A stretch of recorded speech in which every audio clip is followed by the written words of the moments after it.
नमस्कार. लीड महाराष्ट्र या बातमीपत्रात आपले स्वागत आहे. विझलो आज जरी मी हा माझा अंत नाही, पेटेन उद्या नव्याने हे सामर्थ्य नाशिवंत नाही. छाटले जरी पंख माझे पुन्हा उडेन मी, अडवू शकेल मजला अशी भिंत अजून नाही. असा जिद्द आणि चिकाटीचा प्रवास एका सामान्य मध्यमवर्गीय शेतकरी कुटुंबातील कृषिकन्येने यशस्वी करून दाखवला आहे. डॉक्टर अनुजा तुकाराम बंडगर या गावखेड्यातील मुलीची यशोगाथा आता सबंध देशाला माहिती झाली आहे. रयत शिक्षण संस्थेचे न्यू इंग्लिश स्कूल बेडग या विद्यालयाची माजी विद्यार्थिनी असलेली अनुजा सर्वसामान्य बुद्धिमत्तेची गुणी मुलगी.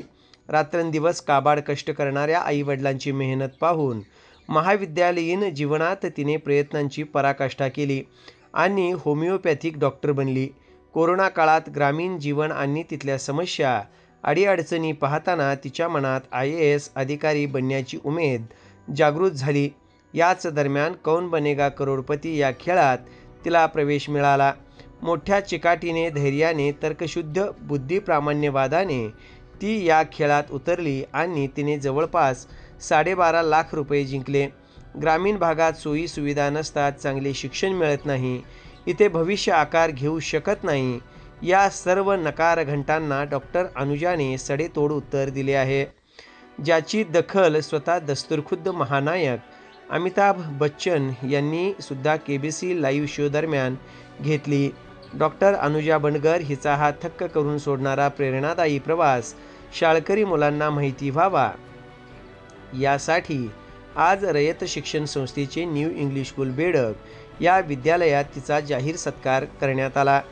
बेडग गावचे युवा नेते आणि सामाजिक कार्यकर्ते, विद्यालयाच्या स्कूल कमिटीचे सदस्य संभाजीराजे बाबासो पाटील यांना देखील नुकताच ईगल फाउंडेशनचा समाजभूषण पुरस्कार जाहीर झाला. या निमित्ताने त्यांचा देखील सत्कार यावेळी करण्यात आला.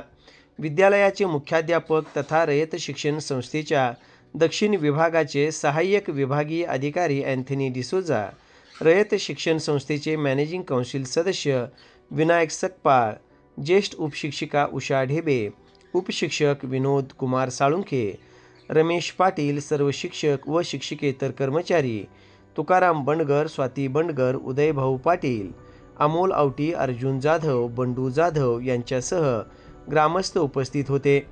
हनुमंत म्हेत्रे, संभाजीराजे पाटील यांनी मार्गदर्शनपर मनोगत व्यक्त केले. सूत्रसंचलन सरिता माने पाटील यांनी केले. अनिकेत घस्ते यांनी आभार मानले. खूप अभिमान आहे, कारण आपण लहान असताना काय असतो तर एक मासाचा गोळा किंवा थोडक्यात कुंभार मातीला ओल्या मातीला आकार देतो आणि सुंदर मूर्ती घडवतो, सुंदरचं भांड बनवतो. त्याचप्रमाणे आपण लहानपणी असतो, आपल्याला काही ज्ञान नसतं आणि त्यावेळी आपण शाळेत येतो. म्हणजे आपले गुरु कोण असतात? आई वडील आणि शिक्षक. त्यामुळे तिघांच्या हातातून आपण जसं घडतो तसे आपण भरपूर काळ, म्हणजे मी आता 27 वर्षांची आहे, मी आता बघते की माझ्या आयुष्याच्या गोष्टी घडतात, त्याच्यामुळे शाळेचे किती योगदान ते मला आता कळते, जे लहानपणी तुमच्या वेळेस अजिबात कळत नव्हतं.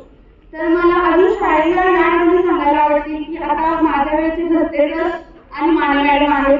तर शाळेला मला एक प्रसंग आठवतो की माने मॅडम सांगितून येत होत्या आणि त्यांना माझं अक्षर दिसलं, तर त्यांना ते सुंदर वाटलं. त्यामुळे तुझं अक्षर खूप सुंदर आहे, पण हे वाक्य मी खूप ऐकलेलं होतं, मला कौतुक नाही वाटलं. पण त्यानंतर वर्ग गेल्यानंतर त्यांचं पुढचं वाक्य होतं ना की पण तू खाडाखोड करू नको, आणि ते मला डोक्यामध्ये फिक्स बसलं की म्हणजे माझ्या अक्षरांमध्ये चुका आहे आणि मला ते इम्प्रूव्ह करायचं आहे. आणि त्यामुळे मग त्यानंतर प्रत्येक वेळी खाडाखोड टाळले आणि ते इम्प्रूव्ह केलं. त्यामुळे सध्या दिल्लीच्या इन्स्टिट्यूटमध्ये टेस्ट पेपर वगैरे लिहिले ना तेव्हा मला तिथून वरी मार्क्स मिळतात की your handwriting is very very very good, representation is also very good. आणि ते जे मिळतं तेव्हा आपल्याला आठवतं म्हणजे शिक्षकाचं योगदान किती महत्वाचं आहे, आई बाबांचा अभ्यास घेण्याची पद्धत किती महत्वाची आहे. त्याचप्रमाणे घरच्या सरांबद्दल मला एक गोष्ट आठवते की घरच्या सरांचं इथे नेहमी गुड थॉट लागलेला असतो, पण आम्ही सगळे इतके घाबरायचो की कधी हिंमत नाही झाली काय आहे. ओके, तर त्यामुळे अजूनही नाही झालं तरी मी सर्च केले इंटरनेटवर शाळा संपल्यानंतर जेव्हा मोबाईल मिळाला तेव्हा, तर ते गुड थॉट रोज दिसायचं. त्याचा एक सबकॉन्शियस माइंड होतं, म्हणजे आपलं अंतर्गत मन जे असतं ना त्याच्यावरती रोज बघितल्यानंतर परिणाम होत असतो. म्हणजे ते काय आहे म्हणजे चांगले विचार केले पाहिजेत का किंवा त्याचा कोर्स आहे का हे त्यावेळी प्रश्न डोक्यात यायचे.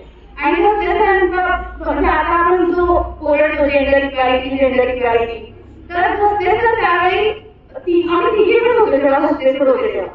तर हॉस्टेसर म्हणायचे त्याचं नाव ऋषिकेश, त्याचं नाव संदेश, तुझं नाव अनुजा, तुझं नाव अनुजेश.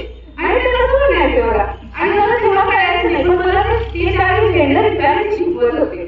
आणि तो प्रसंग मला अजून आठवतो. त्याचप्रमाणे साववाडे मॅडम होत्या, आदिवासाच्या मॅडम होत्या, त्यांना साववाडे मॅडमनी रिप्लेस केलं आणि दोन्हीही इंग्लिशमध्ये खूप छान होत्या. म्हणजे मी सध्या जिथे लेक्चर देत आहे तिथे फ्लुएंटली इंग्लिश बोलू शकते आणि ते शाळेच्या माध्यमातून झाले. म्हणजे सगळ्यांना असं वाटतं इंग्रजी माध्यमातून शिक्षण घेतलं की इंग्रजी चांगलं होतं, पण मला जेन्युइनली कमेंट आले स्टुडंटकडून, कॉन्फिडन्स मिळाले की तुमचं इंग्लिश इतकं फ्लुएंट कसं, तुम्ही नक्कीच इंग्लिश बोलत असणार.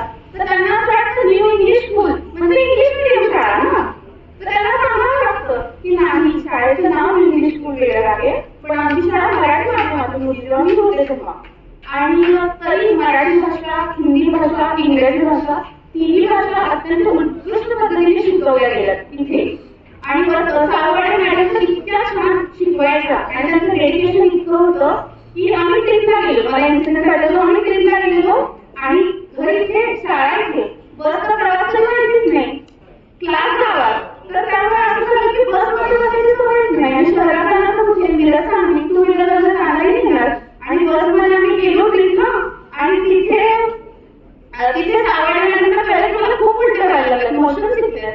आणि मला माहितच होतं मला उलट्या होत्या, तर त्या मला स्वतःला सांगितलं. मी म्हणलं मला नव्हतं माहिती. तर मग मॅडम म्हणाल्या, मॅडमनी स्वतःच्या मुलीची आपण ज्याप्रमाणे काळजी घेतो ना त्याप्रमाणे माझी काळजी घेतली. म्हणजे त्यांनी अक्षरशः मला जेवण भरवलं होतं आणि जे खातं ते बाहेर पडतं.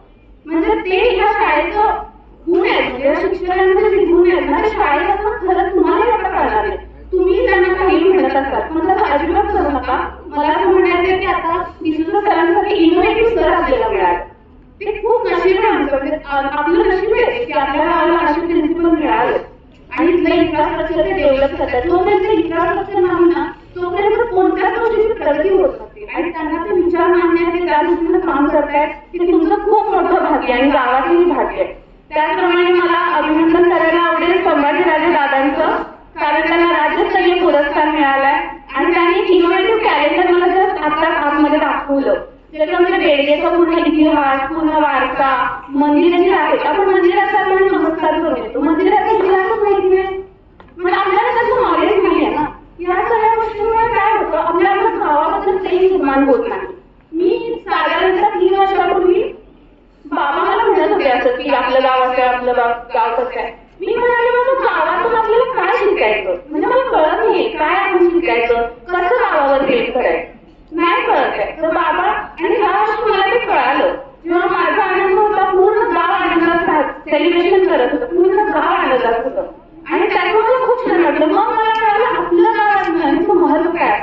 म्हणजे काय मला की किती काळ गावा लागतो आयुष्याचा, की आपल्या गावाचं महत्व करण्यासाठी आयुष्याची 24 वर्ष मला घालवावी लागली. तेव्हा आज कळलं मला आपलं गाव म्हणजे काय. आणि तसे इनोव्हेटिव्ह आपल्याला नेते मिळतायत आता हे पण आपलं भाग्य आहे. आणि ते कॅलेंडर इतकं सुंदर आहे, मला वाटतं सर्वांनी ते कॅलेंडर वापरावं आणि आपल्या गावाचा इतिहास जाणून घ्यावा, जेणेकरून पुढे आपण राज्यस्तरावर देशस्तरावर गेल्यानंतर तुमचं गाव म्हणजे काय असा जेव्हा प्रश्न येतो ना मोठमोठ्या लोकांकडून, तेव्हा आमच्या गावाचा इतिहास काय सडेल तो उत्तर आपल्याला घेता आलं पाहिजे. आणि ते आपल्याला दादांच्या मदतीने शक्य होणार आहे. आणि तर मी वरती सांगणार आहे दिल्ली लेवल पर्यंत आणि निबंधामध्ये लिहिणारे आहे UPSCचा. आणि थँक्यू.